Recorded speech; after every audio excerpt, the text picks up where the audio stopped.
Hello everyone. Today we will discuss data handling introduction. Okay, data handling आप बहुत 6th class से I think करते आ रहे हैं या फिर उससे भी पहले से आपने किया होगा. Data, first we will say what is data. Data is collection of information in numerical value. Data collection of information, कोई भी इंफॉर्मेशन है उसको आप कलेक्ट कर रहे हो, वो क्या है? डाटा है. जैसे मैंने आपको बोला कि height of students find out करिए अपने स्कूल की, अपने क्लास के बच्चों की, तो वहां पे आप हाइट जो फाइंड आउट करेंगे वो क्या है? कलेक्शन ऑफ इंफॉर्मेशन है, दैट इज डाटा. अब जो डाटा आप कलेक्ट करते हो, जो कलेक्शन ऑफ इंफॉर्मेशन है, वो 2 टाइप से करते हो. इसमें एक होता है प्राइमरी और दूसरा होता है सेकेंडरी. जो कलेक्शन है वो प्राइमरी एंड सेकेंडरी. ये डाटा नहीं है, ये जो आप इंफॉर्मेशन कलेक्ट कर रहे हो वो या तो वो प्राइमरी रहेगी या वो फिर सेकेंडरी रहेगी. अब वो देखिए क्या होता है. प्राइमरी में जो डाटा आपने अपने आप से कलेक्ट किया है वो प्राइमरी डाटा है. जैसे मैंने आपको बोला था कि क्लास में बच्चों की हाइट फाइंड आउट करिए, तो वो आप अपने आप से कर रहे हैं, तो वो क्या है? Primary data, that is collected by yourself. And second is secondary data. Secondary data में वो इंफॉर्मेशन जो दूसरा यूज कर रहा है, मान लो आपने कलेक्ट करके मुझे दिया और मैं उस डाटा को यूज कर रही हूं किसी दूसरे पर्पस के लिए, कि इनके बच्चों की यूनिफॉर्म चाहिए, तो यूनिफॉर्म के लिए क्या साइज होना चाहिए, क्योंकि हाइट आपने मेजर कर ली, उसके बाद मैं यूनिफॉर्म का साइज फाइंड आउट कर रही हूं उनसे, तो वो क्या है? Secondary data. मीन्स वो मैंने नहीं किया, वो आपने किया, तो वो प्राइमरी डाटा. जो मैं यूज कर रही हूँ वो सेकेंडरी डाटा. अब देखिए डाटा टाइप. डाटा को आप देखते हो या तो वो रहेगा ग्रुप्ड या रहेगा अनग्रुप्ड. ग्रुप्ड और अनग्रुप्ड.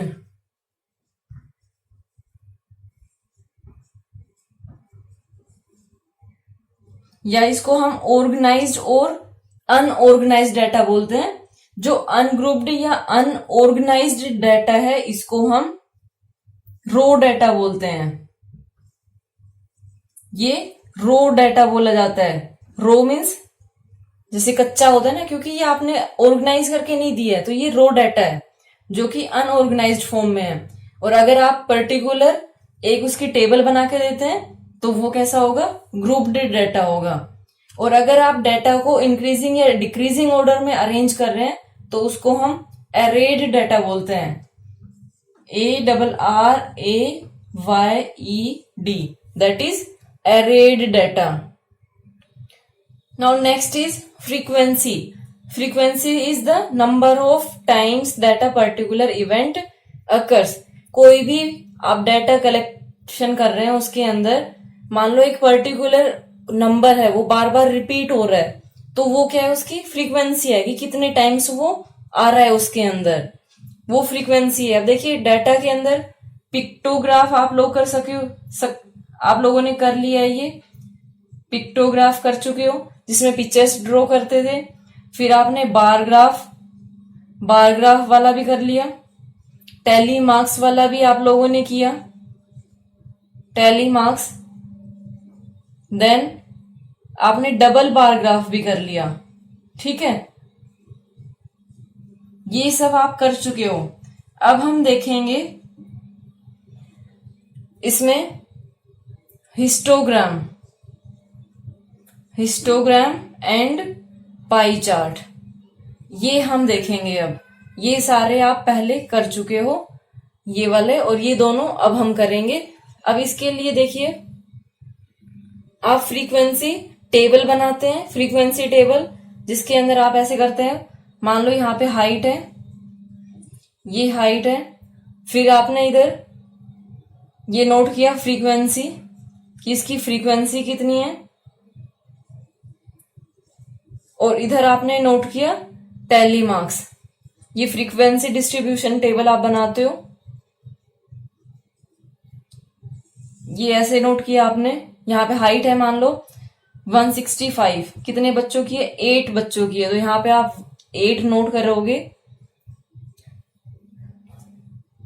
ये 8 इसको हम क्या बोलते हैं, फ्रीक्वेंसी डिस्ट्रीब्यूशन टेबल। अब ये आपने 165 ये आपने डायरेक्टली कर दी। अगर मैं बहुत सारी हाइट देती हूं, मान लो मैंने 30 बच्चों की हाइट दी है आपको और वो आपको अरेंज करनी है, तो उसमें फिर देखिए आप ऐसे नहीं कर पाओगे कि 165 142। तब हम क्या करेंगे, तब हम ऐसे यूज करेंगे कि आपने ये लिया कि हाइट जिसकी 142 150 है, फिर आप ऐसे ग्रुप लेके तब करोगे। ये ग्रुप्ड डाटा, इसको हम बोलते हैं ग्रुपिंग ऑफ डाटा। इसमें आप डाटा को ग्रुप में कन्वर्ट कर रहे हो कि 0 to 10, 10 to 20, 20 to 30, या फिर हाइट है तो हाइट में तो आप अपनी क्लास के बच्चों के ले रहे हो तो 142 150, 130 to 140 ऐसे लोगे। ठीक है, इसको हम फ्रीक्वेंसी डिस्ट्रीब्यूशन टेबल बोलते हैं फॉर ग्रुप्ड डाटा। अब जो आपने ये लिया है 140 to 150, मान लो हाइट की जगह मैं कुछ और लेती हूं यहाँ पे, और मैंने स्टार्ट किया 0 to 10। ठीक है, जरूरी थोड़ी ना कि वो हमेशा 150 से स्टार्ट हो, वो 0 से भी स्टार्ट हो सकती है। मान लो मैंने मार्क्स का किया था ये, तो 0 to 10, 0 to 10 में कितने बच्चों के हैं, 8 बच्चों के, तो ये 0 to 10 है, इसको हम बोलते हैं क्लास। ठीक है, ये क्लास होती है, ये क्लास है। और इन दोनों का जो गैप है 10 - 0, ये क्या है, क्लास इंटरवल है।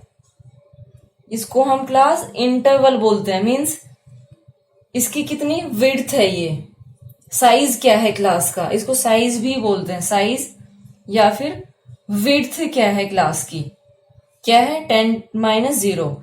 जो इसमें 0 है, 0 पहले आया है, तो इसको हम बोलते हैं लोअर लिमिट। ठीक है, ये लोअर वैल्यू है तो ये लोअर लिमिट, और 10 इसमें क्या है, लोअर लिमिट इसमें क्या है 0, और अपर लिमिट इसमें क्या है, अपर लिमिट जो 10।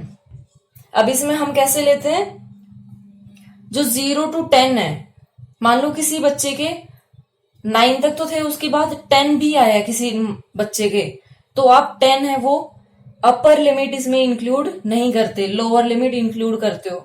अगर किसी बच्चे के 0 मार्क्स है तो इसमें इंक्लूड करोगे, अगर किसी बच्चे के 10 मार्क्स है तो आप इसमें इंक्लूड नहीं करोगे। जो नेक्स्ट लोगे 10 to 20, उसमें 10 आपको इंक्लूड करना है। लोअर लिमिट इंक्लूड करते हैं, अपर लिमिट एक्सक्लूड करते हैं हम। उसके बाद है इसमें क्लास मार्क। क्लास मार्क और देख लीजिए, क्लास मार्क होता है upper limit plus lower limit divide by 2, ये क्लास मार्क होता है। ठीक है, तो ये याद रखिए, क्लास इंटरवल कि उसका गैप क्या है या विड्थ क्या है, साइज क्या है, क्लास इंटरवल, क्लास इंटरवल तो हो ही गया, विड्थ और lower limit, upper limit and class mark. अगर अपर और लोअर लिमिट को ऐड करके 2 से डिवाइड कर देते हो तो वो क्लास मार्क आता है। रेंज आप लोगों को पता ही है, रेंज क्या होती है, upper limit minus lower limit.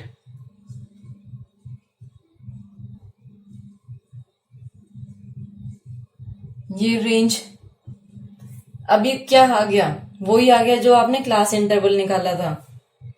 ठीक है, नाउ हिस्टोग्राम देखिए, it is a graphical representation of grouped data with continuous classes. इसमें इंपॉर्टेंट क्या है, ये continuous classes through bar graph such that there is no gaps in them. क्या है ये, कि ग्राफिकल रिप्रेजेंटेशन है बार ग्राफ का। जैसे आप बार ग्राफ करते हो ऐसे ही बार ग्राफ का ये ग्राफिकल रिप्रेजेंटेशन है, लेकिन उसमें कॉन्टिन्यूअस क्लास होनी चाहिए और गैप नहीं होना चाहिए। कैसे, जो बार ग्राफ में आप बनाते हो, बार ग्राफ में ये ऐसे बनाते हो, सिंगल सिंगल ये बनाया आपने, ये बार ग्राफ हो गया। अगर डबल बार ग्राफ बोला जाता है आपको, तो ये आप ऐसे बनाते हो, डबल बार ग्राफ। अब आपको बोला जा रहा है हिस्टोग्राम। हिस्टोग्राम में क्या होता है, ये कंटिन्यूअस के लिए होगा, ये भी ध्यान रखना, कंटिन्यूअस के लिए होगा, और इसके अंदर गैप नहीं होना चाहिए। गैप नहीं कैसे, मतलब ये ऐसे, अब आप इसको ऐसे बनाओगे, गैप नहीं होना चाहिए इनके अंदर, ठीक है। इनके अंदर गैप नहीं है तो ये कंटिन्यूअस क्लासेस के लिए बनता है और इनके बीच में गैप नहीं होता। अब इसका एग्जाम्पल देखते हैं कि मान लो आपको बोला गया है कि number of letter for different areas in a postman's bag. क्या इसका आप हिस्टोग्राम बना सकते हो? लेटर है और बैग है आपके पास, एरिया है। अब देखो जो लेटर है, जो लेटर्स होते हैं, चिट्ठी जिसको बोलते हैं, लेटर, नंबर ऑफ लेटर तो ठीक है आपके पास कितने भी हो, 10, 20, 30, लेकिन एरिया अगर आप देखते हो तो क्या आप एरिया को ऐसे चिपका चिपका के ले सकते हो जिसके बीच में कोई गैप ना हो?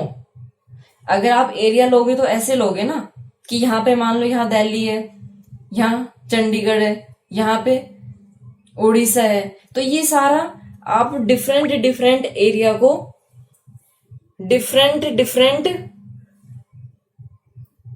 लेटर डिलीवर करोगे, तो इसके लिए आप कंटिन्यूटी में नहीं बना पाओगे। सेम अगर मैं आपको बोलती हूँ कि हाइट है, कोई एक गेम है उसके अंदर हाइट मेजर करनी है, तो जो हाइट है क्या उनको आप ले सकते हो? हाइट ऑफ एथलीट्स है तो उसके अंदर आप कंटिन्यूटी में ले सकते हो कि किसी की हाइट 120 टू 130 है, किसकी 130 टू 140 है, 140 टू 150 है, तो ऐसे इसको आप कंटिन्यूअस में ले सकते हो। ओके, तो इसके लिए हम हिस्टोग्राम ड्रॉ करेंगे। Okay, thank you.